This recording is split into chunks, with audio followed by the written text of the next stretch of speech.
Good morning everyone. আজকে হচ্ছে 27 তারিখ।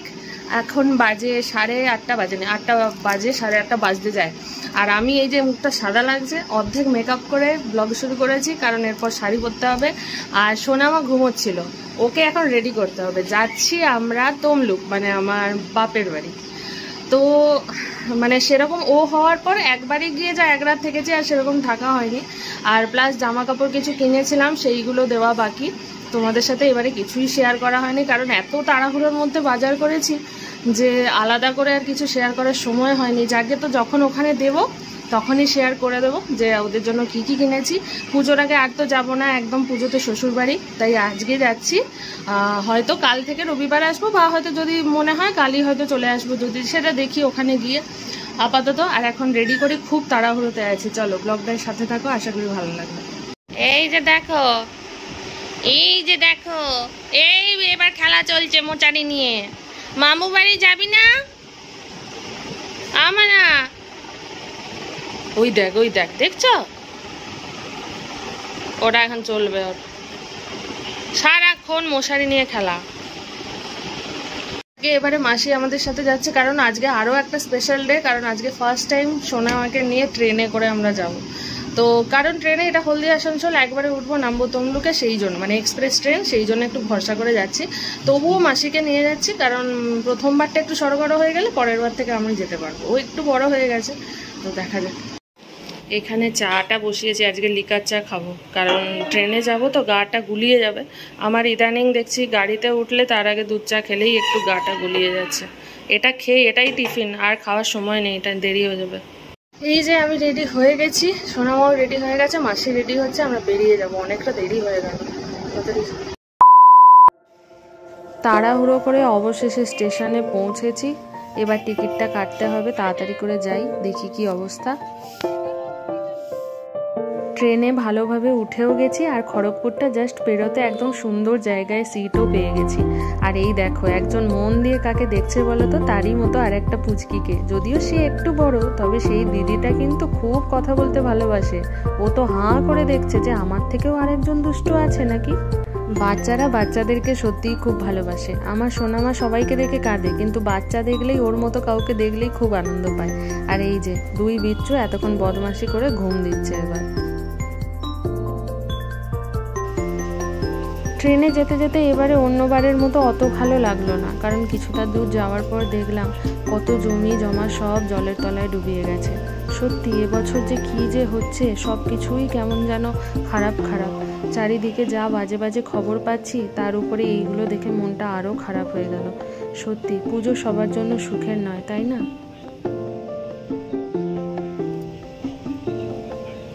এর আগে অবধি হলদিয়া আসানসোল ধরে আমি একা যেতাম, তারপরে এলো আমার বর, আর এখন এই পুটকি বদমাসটা। প্রথমবার ওকে ট্রেনে করে নিয়ে যাচ্ছি, ওর থেকে বেশি আমি এক্সাইটেড। ট্রেন থেকে নেমে গেছি, বাবাও টোটো নিয়ে চলে এসছে, তাই একসাথেই ফিরছি। আর আসতেই মনটা ভালো হয়ে গেল। তমলুকের মাটিতে পা রাখতে আলাদাই একটা আনন্দ এলো। যতই হোক, মেয়েদের বাবার বাড়ির কাছে কিছু আছে বলো।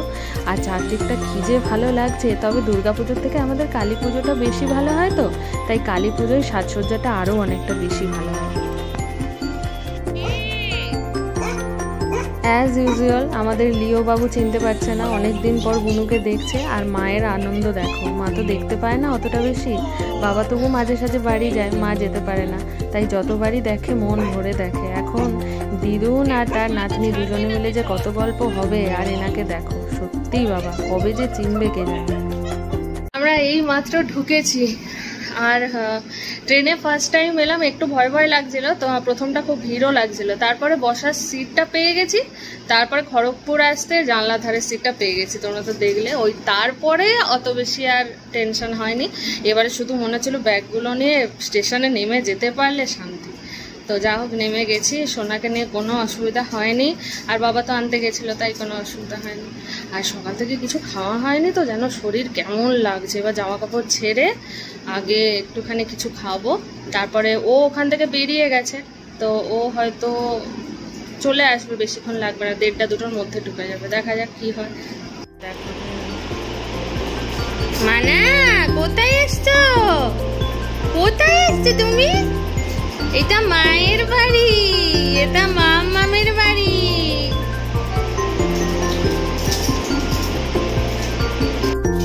এদিকে আবার মাংসের ভার আমার উপর পড়েছে। এখানে চিকেন মা কাটাকুটি করে রেডি করে দিচ্ছে। মায়ের রান্না হয়ে গেলেই আমরা এবার বসবো খেতে। আমি চিকেনটা বানাবো। আর আজকে মা সোনামার জন্য বানাচ্ছে গাঢ় করে পায়েস। আহা হা হা। মায়ের পায়েস বানানো দেখে আমাদের সবার মনে পড়লো, আরে এটা তো সোনামার প্রথমবার মামা বাড়িতে ভাত। আমরা ভুলেই গেছিলাম, ইভেন মা বাবাও ভুলে গেছিল। মামু ভাতের রিচুয়াল একটা আছে, ভেবেছিলাম সেটা অনেক বড় করেই পরে করব। কিন্তু হঠাৎ করে আমরা চলে আসার জন্য মা বাবাও প্রিপারেশন সেভাবে নিতে পারেনি, তাই আর নাও বলতে পারেনি। তাই চট করে ওর জন্য বাবা জামা টামা কিনে এনে দিয়েছে। আর মা বললো যে এখন আমি ধরে দিই ছোট করে মামু ভাত, পরে না হয় বড় করে হবে। তো সেই জন্যই ওকে এখন জামাটা পরিয়ে নেব। প্রথমবার মামাবাড়ির ভাত খাবে বলে কথা। জামাটা আমার এত পছন্দ হয়েছে কি বলবো, এই টাইপের জামাগুলো আমার খুব ভালো লাগে। ও বাবা চুলটা দেখি, চুলটা একটু আজেটা।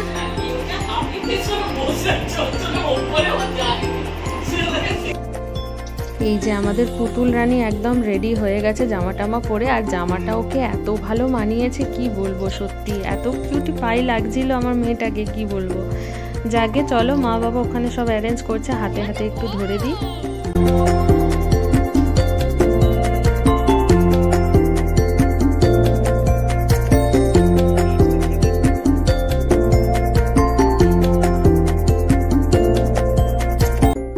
একজনের কাণ্ড দেখো, যেই মামু কোলে নিয়েছে অমনি ভালো করে আগে দেখে নিল ওই লোকটাকে আমি চিনি কিনা। তারপরে অনেকক্ষণ ধরে ভাবলো, তারপরে পায়েস খেতে উনি রাজি হলেন। তবে মুডটা মনে হয় ভালোই ছিল। আমরা তো খুব টেনশনে ছিলাম যে আবার অন্নপ্রাশনের মতো না সব ভেঙে দেয়, সব কান্নাকাটি করে ভেস্তে দেয়। তবে এবারে দেখলাম বেটা মিষ্টির গন্ধ পেয়ে দুমদুম করে খেয়েও নিল। হয়তো ভালো লেগেছে। প্রথমটা একটু নাক ছিটকেছিল, তারপর বুঝে গেছে যে ওকে মিষ্টি দেওয়া হচ্ছে, তারপর খালি হাঁ করছে।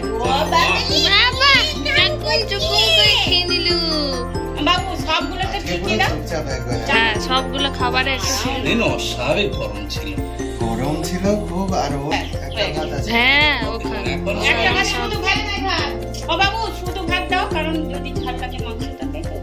যাকে এবার আমরাও খেতে বসবো। এই যে মাংসটা আমি করেছি, এটা দেখে রুগীর ঝোল ভেবো না, এটা ভালোই হয়েছে, শুধু লঙ্কা গুঁড়োটা খায় না বলে দিইনি।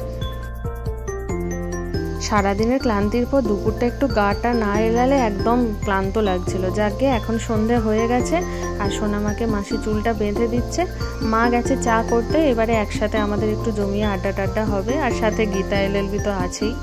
আর এই দিকে কিছুক্ষণ আড্ডার পর দেখো দুই বিচ্ছু একসাথে ঘুমাবে। লিও তো ওকে ছাড়বেই না, সারাক্ষণ ওর কাছে কাছে থাকবে। যাকে চলো তোমাদের মা বাবার জামাটা দেখিয়ে দিই। এত তাড়াহুড়োর মধ্যে না এবারে ব্লগে কিছু শেয়ার করাই হয়নি। এটা বাবার জন্য নিয়েছি, জানোই তোমরা বাবা একটু খুঁতখুঁতে, রং অতটা পছন্দ করে না ডিপ কালার, সেই জন্য এইটা। আর বিমলের একটা প্যান্টের পিস নিয়েছি, এইটা হয়েছে বাবার জন্য। আর মায়ের জন্য এবারে এই কালারটা নিয়েছি।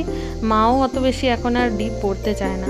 আর ব্লাউজটা নিয়েছি অন্য কালারের ইচ্ছে করেই, কারণ মায়ের কাছে রানী কালার অনেকগুলো হয়ে গেছে, তো সেই জন্য। আর এই যে শাড়িটা আমার এত পছন্দ হয়েছে, আমি নিজে গিয়ে দোকানে কিনেছি, একদম পিওর আইটেম এটা।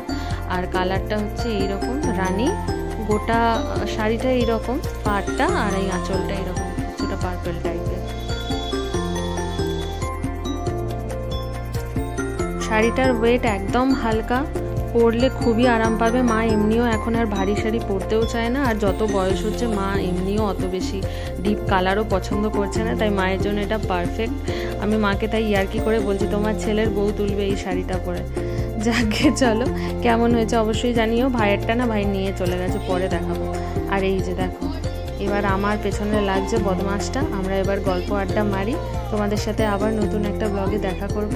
অনেকদিন পর এসছি তো, তাই মা বাবার সাথে গল্প আর শেষই হচ্ছে না। চলো টাটা, সবাই খুব ভালো থেকো, সুস্থ থেকো, বাই।